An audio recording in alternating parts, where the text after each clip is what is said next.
best and first. It's your finances, it's your resources, it's your time, it's your devotion. It's in every category of your life, God deserves your best.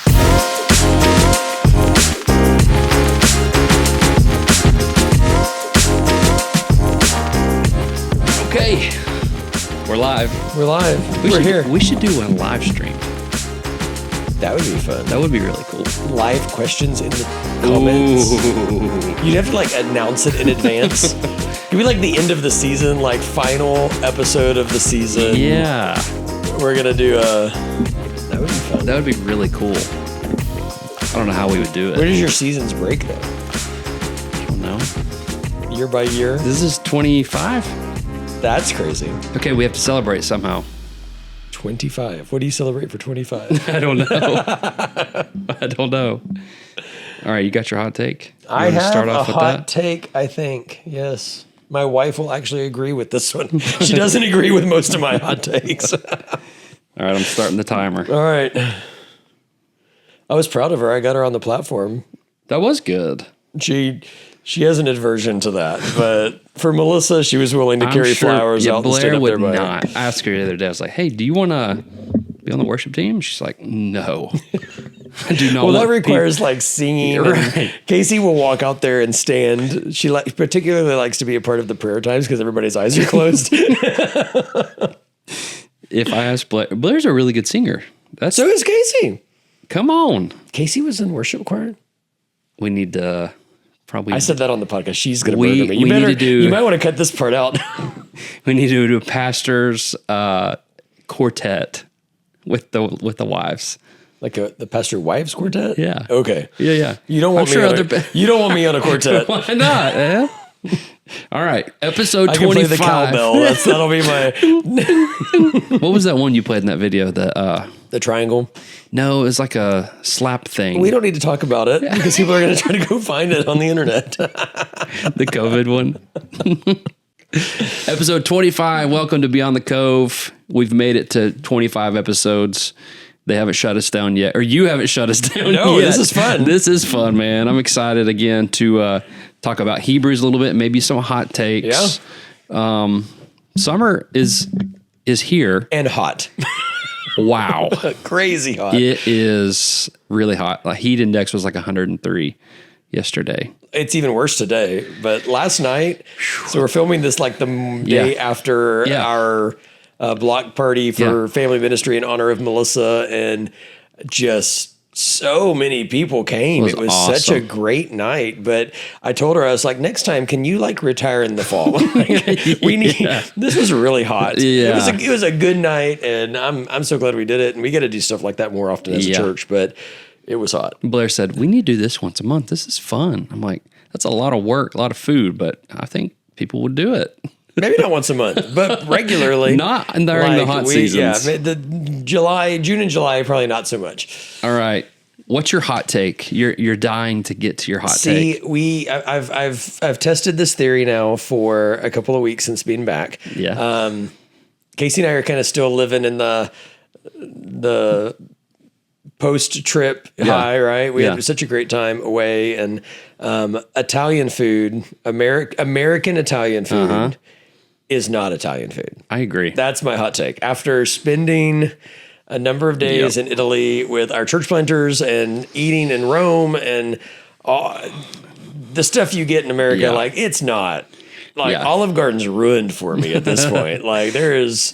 I don't think you can find actual real Italian food in America. It's the gluten, man. It's what kills you. It's like you just feel stuffed. I ate like a crazy person over there. I'm like, I'm not going to be able to move in the morning. And it doesn't bother me at all. Like it's very light and airy. It fills you up, but it doesn't. Grains. Yeah.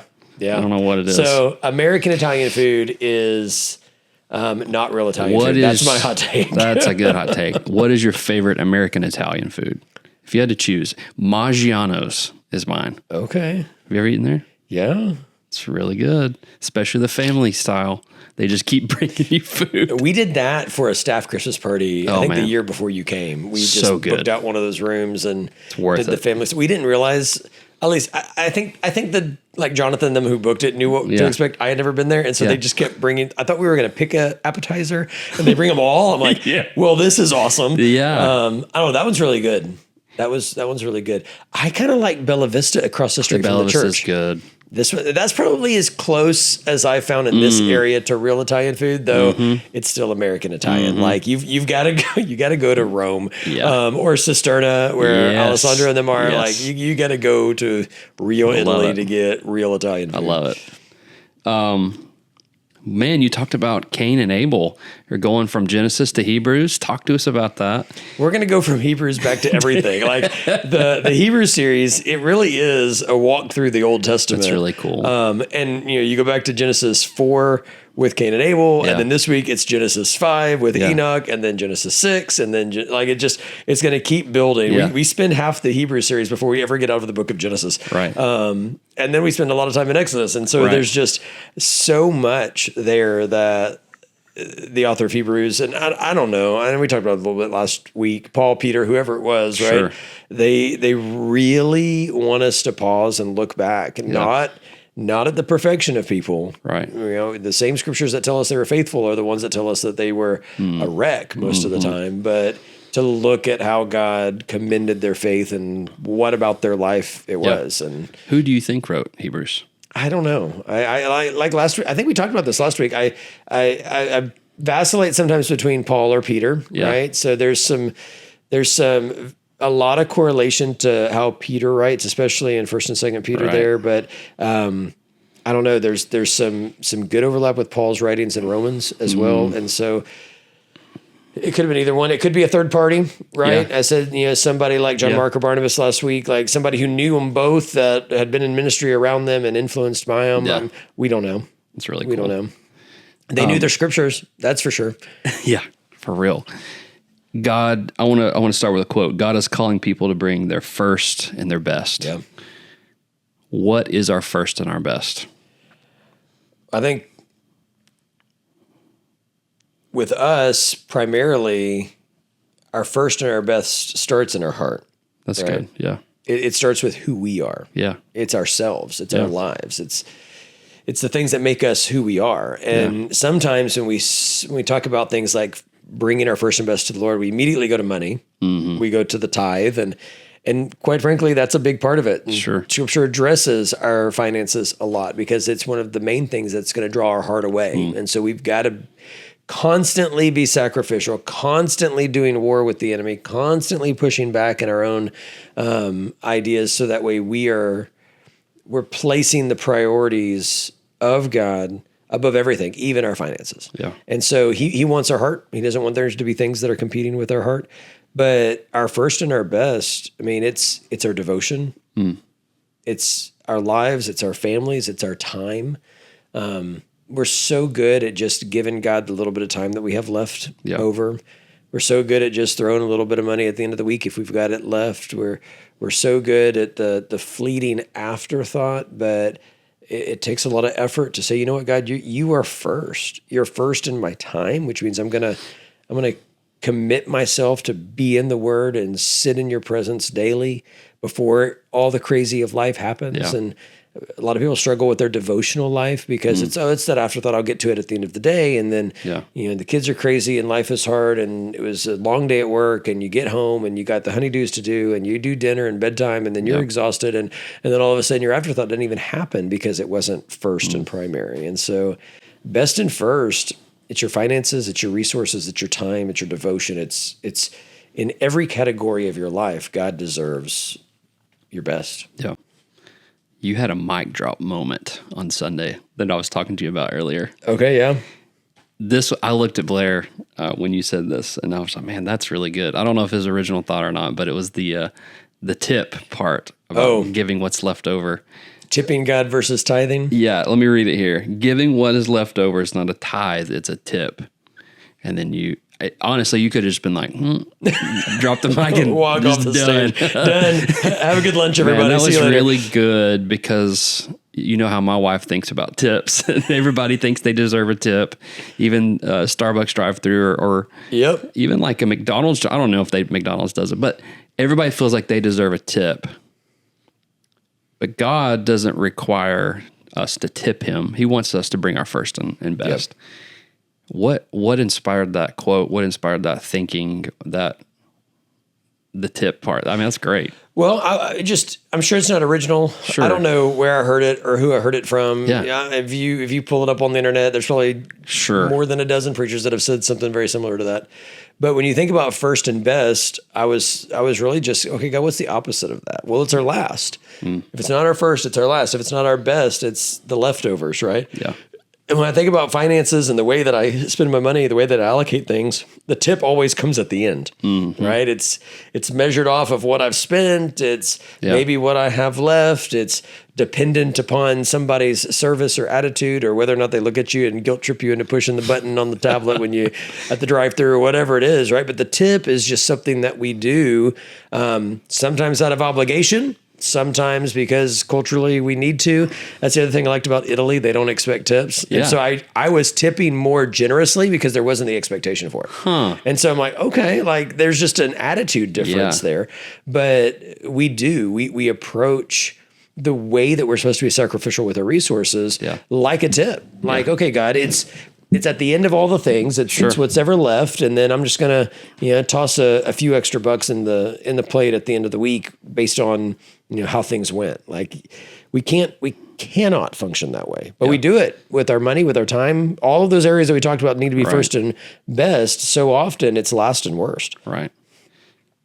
Another thing you mentioned towards the end, I want to talk about the money part and taking money from your kids, but we'll get to that in just a second. If you haven't seen Sunday, you need to go watch Sunday. It was really good. God does more with less because of the posture of your heart. Yep. I want to get into that in just a little bit. And why does he do more with less when you have the right posture? Because his promises are true. And it's one of the only areas in the scripture where he says to test him.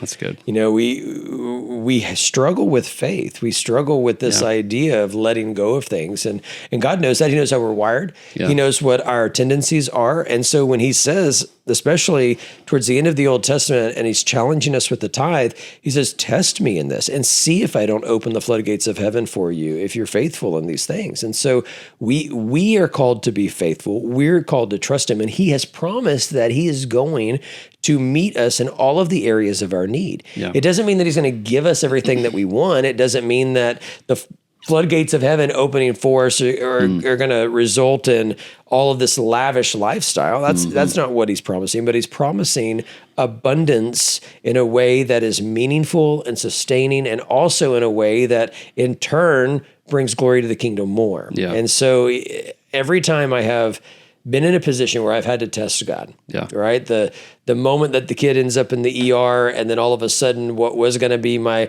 tithe money is now paid a hospital bill or whatever. Like, God, are you sure? Can I do it this month or this week? There's been so much stuff going on, or in those moments where I don't have it for whatever reason. And Casey and I, early on, we were not tithing when we first got married. Yeah. And I was like student pastor. Like I was that staffer. I watch those student pastors. I know. No knock on student pastors, but I was a staffer. Sure. And was not faithfully tithing the way that my parents had taught me to, the way that I knew, the way that I was teaching. Right. It was pretty hypocritical posture in my heart. And when God began to shake our cage and lead us to seminary, I'd checked all the boxes, done all the things, and it was just this radical, hey, you got to go. And we left on a whim. We quit our jobs. We had just enough money in savings to make it for a semester. Yeah. And we moved, we get an apartment, and it was so obvious that God was orchestrating and opening every little door. And so in that season, it was very convicting. God, you are so faithful. Even in my lack of faithfulness, I've got to be faithful in my giving. And so we just resolved, hey, until we have a job, we're going to tithe $10 a week out of our savings account. Yeah. Because I knew I hadn't tithed off it at the beginning, and we're just surviving. So we're tithing just, and I'm seeing The rent dropped this account number. I couldn't get a job. We got there so late. There were no ministry jobs left because the seminary kids got them. I already had a master's degree from Liberty. So I tried to be a busboy at the Red Lobster down the street. I tried to work at Home Depot. Everybody told me I was overqualified. And so I'm like, I couldn't get a job anywhere. And I was applying. I was going to do dispatch for campus police. That's what I was going to do just because I'd worked in law enforcement and just try to do that before I got the job at the church. But in the middle of all of that season, like we're doing our $10 a month and or $10 a week or whatever, and just trying to be faithful in tithing. And one day I'm sitting down, and I've probably told this story, maybe not on the podcast, but I'm sitting down going through the mail, right? I mean, mail was a lot more regular back then. And I'm just flipping through junk mail, whatever. And I get this bill. And it's like this $80 bill left over. It's like the closeout of the cable bill or whatever from our home in Florida. And it found us. Like it finally made it to where we were in Kentucky. And I'm sitting there and it's like this $80 bill. And I just like lose it because I hadn't found a job. The account was drying up. God, I'm giving you $10 a week and I'm trying to be faithful and all of this. And I have my woe is me pity party. I've got a stack of mail over here and a stack of Hebrew flashcards. And so I was already emotionally vulnerable because I was trying to learn Hebrew and that was a nightmare. And so I'm in the middle of all of this. Casey is somewhere. She's in the kitchen. It was this really little 2-bedroom apartment. So she's not that far away. I'm sure she hears me. And I'm just having this pity party. Like I'm mad at God. I'm sad that we left. I'm going to make a mockery of my home because I'm going to have to go back and beg for my job because this isn't going to work out. God, why did you bring me here? Like I'm having this whole thing. And I've never had an audible voice from God. Sure. But there are those moments where you just know God said something, right? And I just kept hearing him say, keep going. And the first time I'm like, well, I'll keep complaining. And that was kind of my heart posture. And it was like, no, keep going. And I just keep looking through the mail. And like 2 envelopes later, there's this card, handwritten, and it's postmarked Frostproof, Florida. No return address. And so I open it up and it's a greeting card and it's a senior adult Sunday school class at my home church where I had served as a student pastor for 7 years. I'd been there for, at that point, 26 years. My whole life was at that church. And this senior adult class just wrote us a card. We're proud of you. We're praying for you. God's got you kind of card. Wow. And $100 bill falls out of it. No way. And so here I am. What was me? I am holding the blessing in my hand, griping at God. Like I've got the stack of mail in my hand and I'm having this moment because I get hit by this bill. It's like 8 weeks worth of tithe, all of this stuff, $80. I mean, this is derailing my life stuff for $80. And I'm just having this moment and I'm holding the blessing and I didn't know it. I had no idea the blessing was in my hand because I paused in a moment of weak faith and I began going after God for allowing something when he had already fixed it. If I had just shut up and kept going, I would have seen it. And he just keep going. 2 more envelopes, you'll get there. And not only did he meet the need, but he met the need in excess. And I think that's what we see in the scriptures when God says, test me on this and see if I don't open the floodgates of heaven. He didn't write me an $80,000 check that paid for school and my rent for 3 years and all of that. But he paid the $80 bill and we had $20 left over. And you know what we did? Casey and I celebrated. We went to Chick-fil-A. That night we went to Chick-fil-A. We had dinner. We parked at a city park, rolled down the windows because it was cool, you know, late fall or early fall in Kentucky. And we're eating Chick-fil-A that night on God. And that was just like Jesus chicken for the blessing of God. But it was one of those reminders for me, something that I've never let go of. That in the moments where it doesn't make sense or where it's going to fall apart, if you choose to be faithful, God will always meet you where you are. And he'll do things that you can't even imagine. Like I didn't even think to ask for the blessing. I was just griping about the problem. He had already worked it out. Like those people had to have written that letter, put it in the mail. I mean, a week or so before that. And it landed on the exact same pile of mail. And God let me open them in the right order because I wouldn't have learned the lesson had I had the $100 bill and then the bill show up. Wow. If I had the $100 bill in my hand, and the bill showed up, it wouldn't have been anything. And I wouldn't have heard from God. I wouldn't have had this lesson that has touched my life. I mean, I was 26 at the time. So we're talking 14 years. I'm still like just impacted by this in the same way That's it happened the day I incredible. did it. I mean, God orchestrated the order of the envelopes in my mail stack that day for me to get this lesson. That's what God does when we try to be faithful. Yeah. I've never heard that. That's really good. Yeah. That's a good story. Good grief. My wife's just standing in the corner shaking her head. She's like, boy, you'll get it eventually. I was going to tell a story too, where, we were talking about the best and first. Yeah. While you were preaching Sunday, I was kind of transported back to one of my first mission trips with White Oak Baptist Church, and we went to Jamaica, and we went to this church. I think that's called the Blue Mountain up on in Jamaica. It's super rural. There's very little churches. There's waterfalls. It's beautiful. I mean, it's just incredible. And we were told, hey, we're going to go to this church. It's on top of this mountain. You have to hike like 30 minutes to get there after you get out of the 2-hour bus ride. Okay, this is cool. So we get to the bottom of this mountain and we start hiking up, and we could already tell that it was going to be a tough situation. There was a lot of, I don't know, it was like witchcraft that was in this village, and it was just an evil presence. In that type of culture, probably voodoo. Voodoo, yeah, that's probably what it was. Yeah. And then we just saw a lot of things that were out of our comfort zone, I guess. And so we're like, all right, Lord, I don't know what you're doing here, but obviously the enemy's trying to work against what we're about to walk into. We walk up to this church, and it's an open air church. There's chickens walking through the church. They have like 2 outlets that you can plug in, 1 keyboard. And they have some drums up there, and they have 1 microphone. Okay. And so they're like, Pastor Luke, you play keyboard. I was like, yeah, I can play. And so we want you to play. And so we had church there all week. We went up there every night and had church.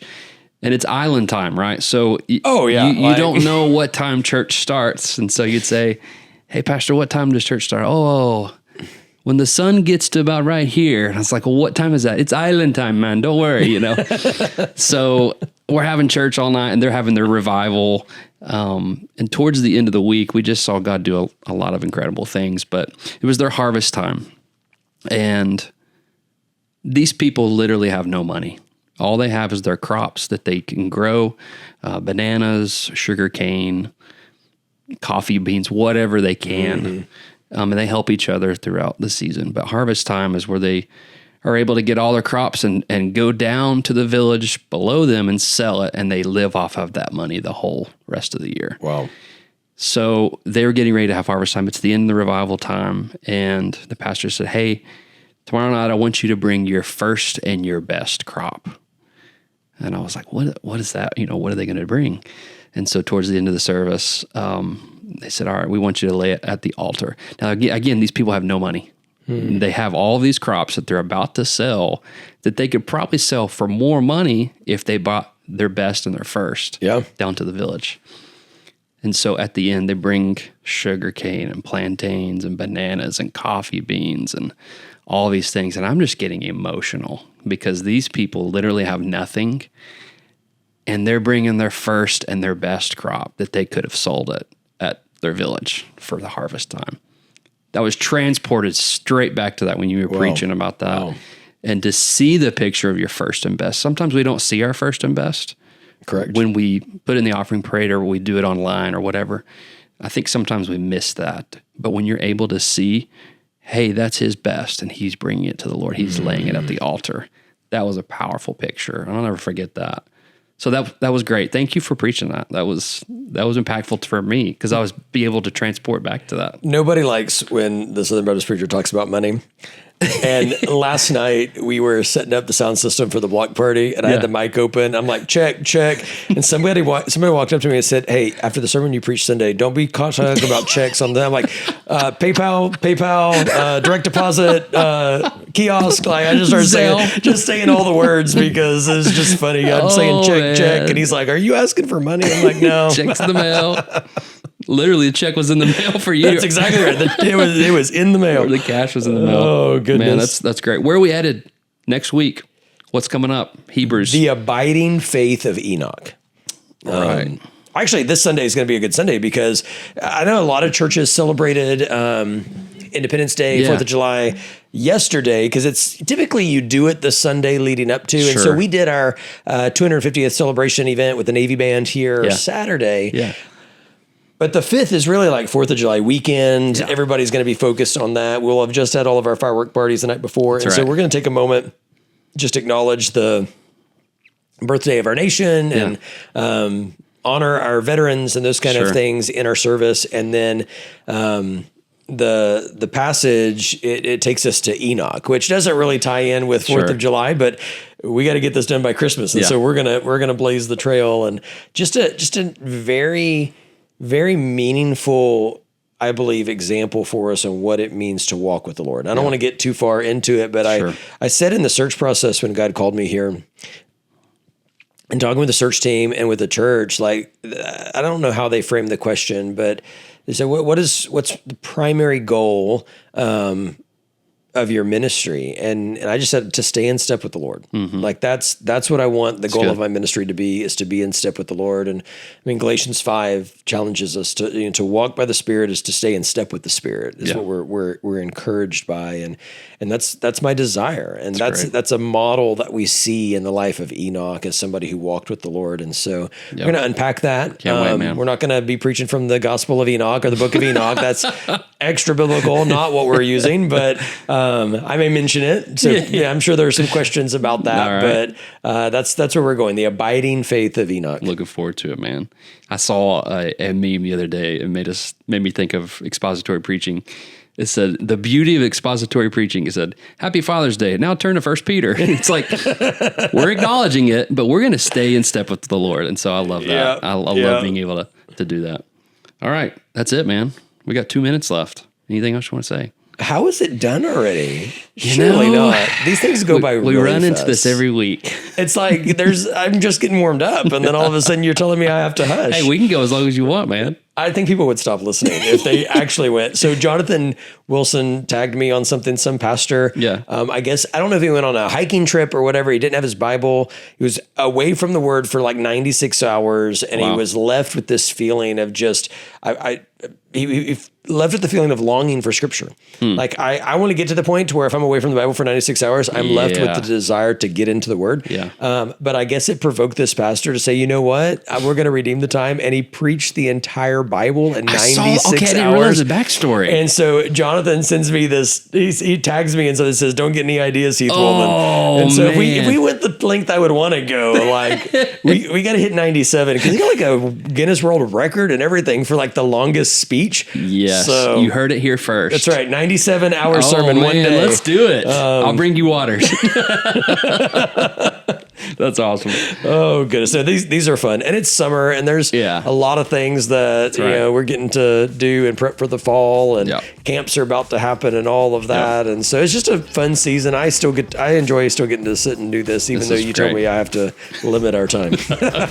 25 is our key. That's the sweet spot. That's the sweet spot. Okay. After that, everybody's like, okay. ADHD kicks in and everybody turns it off, or they make it to work and they never listen to the rest of it. Exactly. All right, bro. Tell them bye. Hey, thanks for sticking with us. Have a good day, everybody. See ya.